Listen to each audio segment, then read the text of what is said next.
बिस्मिल्लाहिर्रहमानिर्रहीम। अस्सलाम वालेकुम जी। मैं हूं एडवोकेट आसिफ नदीम और आप देख रहे हैं मेरा ए टू जी टैक्स कंसल्टेंट का चैनल।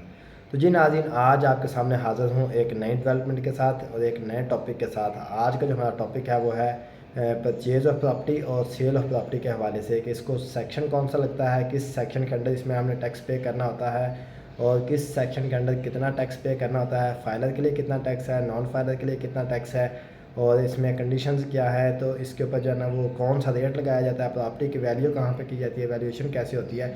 आज का जो हमारा टॉपिक है वो इसी के रिलेटेड है।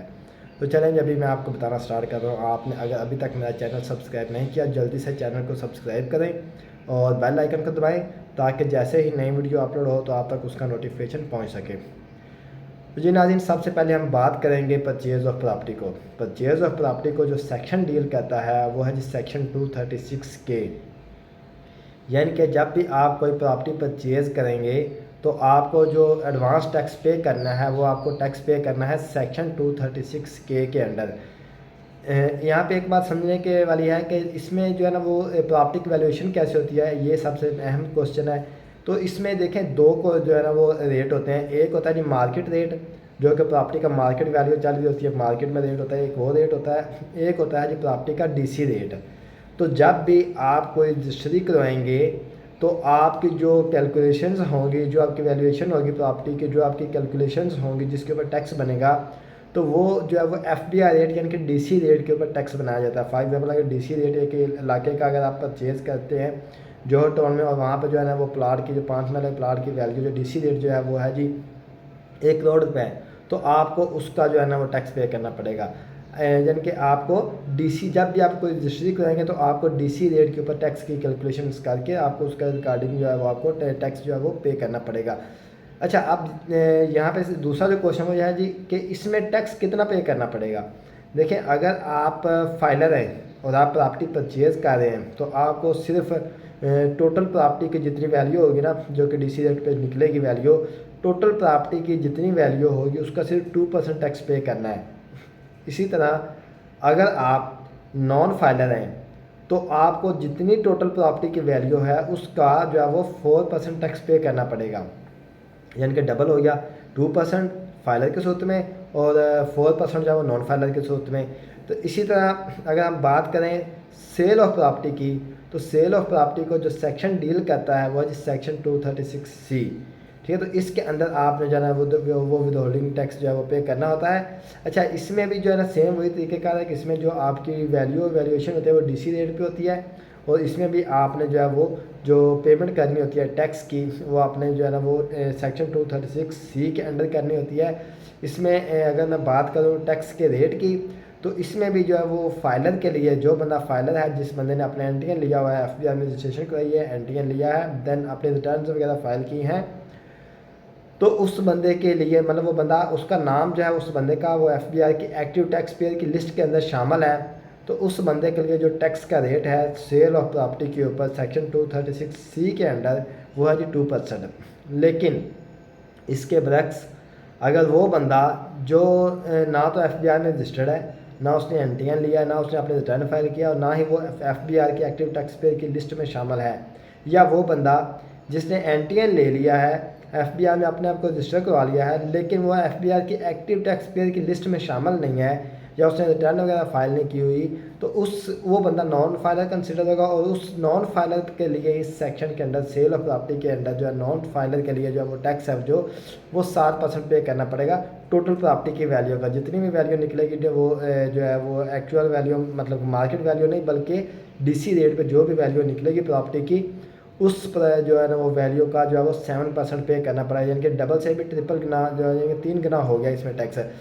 तो इसलिए आप अपने इस टैक्स को बचाने के लिए, चाहे आप प्रॉपर्टी परचेज़ करें या प्रॉपर्टी सेल करें, तो आप अपना टैक्स बचा सकते हैं, अपने जो है अपने आप को बेनिफिट पहुंचा सकते हैं। तो आप इस टैक्स को बचाने के लिए, इस टैक्स की जो है ना वो बेनिफिट को हासिल करने के लिए लाजम है कि आप अपने आप को जो है फाइलर की लिस्ट में डलवाएँ, एक्टिव टैक्स पेयर की लिस्ट में डलवाएँ।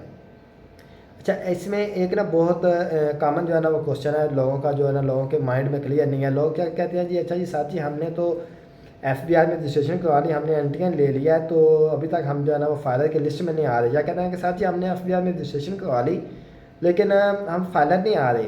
तो ये बिल्कुल गलत कंसेप्ट है। मैंने कितनी वीडियोस इसके ऊपर बना चुका हूँ, मेरे जो है ना वो मैं को हर महीने में कोई एक या दो वीडियो में इसी टॉपिक के ऊपर से बार बार बनाता हूँ, ताकि लोगों को बार बार पता चल जाए, समझ आ जाए, कि इनको जो माइंड क्लियर हो जाए कि फाइलर में और एंटीएन में डिफरेंस क्या है। देखें, एक वो बंदा जो सिर्फ FBR के अंदर जाता है, अपने वहाँ पे रजिस्ट्रेशन करवाता है, उसको FBR एक नंबर इशू कर देता है जिसे हम नेशनल टैक्स नंबर यानी कि एंटीएन नंबर बोलते हैं। तो वो यहाँ तक प्रोसेस होता है सिर्फ एंटीएन का।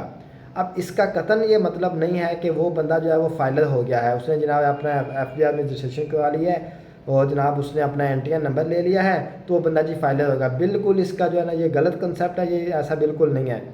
ये है एक प्रोसेस आपका, यानी कि एक स्टेप है आपका फाइलर की जानब। इससे अगला जो दूसरा स्टेप है उसके बाद आप जाके फाइलर होते हैं, और वो स्टेप क्या है कि आपने अपने FBR में रजिस्ट्रेशन करवा ली, उसके बाद आपको FBR ने एक एंटीएन इशू कर दिया, देन आपके लॉगिन पासवर्ड वगैरह क्रिएट हो जाएंगे। तो फिर जाके तो आपने जो है अपनी FBR की रिटर्न जो है वो सबमिट करनी होती है। रिटर्न में जो क्या आता है, जिसमें एक सेक्शन होता है आपकी इनकम का, दूसरा सेक्शन होता है आपकी वेल्थ स्टेटमेंट का। तो इनकम यह है कि आपने पूरे साल में जितनी भी इनकम कमाई, जिस भी सोर्स से कमाई, इसमें 5 सोर्स हैं इनकम के, यानी कि 5 हेड हैं इनकम के, मैंने पहले ऑलरेडी बयान किए हुए हैं।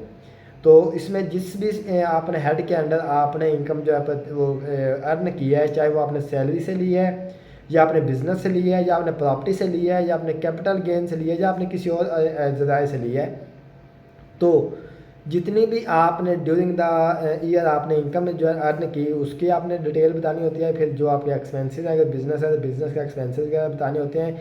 जो आपने ड्यूरिंग द ईयर टैक्स पे किया उसकी डिटेल बतानी होती है। देन आपने फिर वेल्थ की तरफ आ जाना है, जो आपके पैसे बच गए हैं उसको आपने अपनी वेल्थ के साथ रिकनसाइल करना है। ये सारा एक प्रोसेस है। तो ये सारा जो प्रोसेस है इसे हम बोलते हैं जी ये रिटर्न फाइलिंग है, यानी कि अपने टैक्स की रिटर्न फाइल करना, इस प्रोसेस को बोलते हैं। तो फिर जो बंदा अपना एंटीएन ले लेगा, देन उसके बाद अपनी टैक्स की रिटर्न फाइल कर लेगा, तो वो बंदा फाइलर हो जाएगा। लेकिन उसकी भी एक शर्त है कि वो बंदा अपनी जो टैक्स की रिटर्न फाइल कर रहा है वो ड्यू डेट के अंदर करे। जैसे अगर मैं टैक्स ईयर 2022 की बात करूँ, तो टैक्स ईयर 2022 की जो ड्यू डेट थी टैक्स की रिटर्न जमा कराने की, वो थी 31 दिसंबर 2022।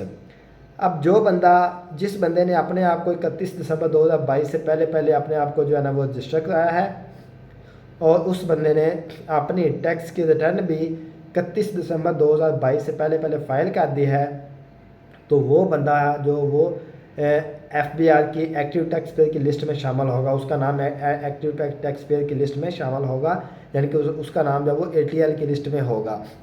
लेकिन जो बंदा जिसने अपनी टैक्स की रिटर्न जो है वो 31 दिसंबर 2022 के बाद जमा कराई है, ठीक है, लेकिन उसने उसका जो है ना वो अपने रजिस्ट्रेशन जो है वो भी बाद में कराई है, लेकिन उसका जो है ना वो फाइलिंग जो है वो भी उसने 31 दिसंबर के बाद में कराई है, और ये 30 जून से पहले पहले कराई है, 30 जून 2023 से पहले पहले कराई है, तो वो बंदा बिल्कुल नॉन फाइलर है। FBR उस बंदे को कभी भी जो है वो एक्टिव टैक्स पेयर की लिस्ट में शामिल नहीं करेगा, क्योंकि उस बंदे ने अपनी जो है वो रिटर्न जो है टैक्स की वो लेट फाइल की है। अब इसमें मैं एक चीज़ आपको बता दूं कि उस बंदे ने अगर अपने आप को टैक्स के रिटर्न के अंदर जो लेके आना है, फाइलर सिस्टम के अंदर लेके आना है, तो क्या करना पड़ेगा। तो इसका सिंपल सा हल है कि अगर वो बंदा से इंडिविजुअल है और उसने अपनी लेट फाइलिंग की है, तो उस बंदे के लिए लाजम है कि वो बंदा अपना जो है ना वो एक फ़ाइन है, जो लेट फाइलिंग का फ़ाइन है 1000 रुपये का, वो उसका चलान बनवाए, बना के उसको बैंक में पे करे। जब पे हो जाएगा उसके कोई 24 घंटे के अंदर अंदर आपका जो स्टेटस है वो फाइलर का स्टेटस आ जाएगा। तो नाज़रीन, इस सारी गुफ्तगू का, इस सारी जो है ना वो डिस्कशन का जो निचोड़ है वो यही है कि अगर आपने प्रॉपर्टी सेल करनी है या आपने प्रॉपर्टी परचेज़ करनी है, तो दोनों सूरतों में आपको जो है ना, अगर आप फाइलर हैं तो आपको हाफ़ टैक्स पड़ता है, अगर आप नॉन फाइलर हैं तो आपको डबल और ट्रिपल टैक्स पड़ता है। इसलिए आपने इस टैक्स को बचाने के लिए, इन पैसों को बचाने के लिए, ये अपने इस जो फाइलर का बेनिफिट है इसको हासिल करने के लिए लाजम है कि आप अपने आप को फाइलर के जो है वो स्टेटस के अंदर लेके आएँ, फाइलर की लिस्ट के अंदर लेके आएँ, ताकि आपका जो प्रॉपर्टी का टैक्स है वो कम से कम आपको देना पड़े, उसमें आपको जो है ना वो बेनिफिट हो सके, आपकी छूट हो सके। तो उम्मीद है कि आपको ये प्रॉपर्टी के हवाले से जो है वो कंसेप्ट क्लियर हो गया होगा कि प्रॉपर्टी सेल के ऊपर कितना टैक्स है और परचेज़ के ऊपर कितना टैक्स है, और इन दोनों को सेक्शन कौन से डील करते हैं, और इसके अलावा कि अगर फाइलर है बंदा तो फिर सेल या परचेज़ प्रॉपर्टी पे कितना टैक्स है, अगर बंदा नॉन फाइलर है तो फिर सेल या परचेज़ और प्रॉपर्टी के ऊपर कितना टैक्स है। तो ये उम्मीद है कि आपको ये पॉइंट क्लियर हो गए होंगे। इंशाल्लाह जी नेक्स्ट मिलते हैं एक अच्छी नई डेवलपमेंट के साथ और एक अच्छी नई वीडियो के साथ और एक अच्छे नए टॉपिक के साथ। तब तक के लिए अल्लाह हाफिज़। हमारे चैनल को सब्सक्राइब कीजिएगा और बेल आइकन लाजमी दबा दीजिएगा ताकि जैसे ही नई वीडियो अपलोड हो तो आप तक उसका नोटिफिकेशन पहुंच सके। अस्सलाम वालेकुम।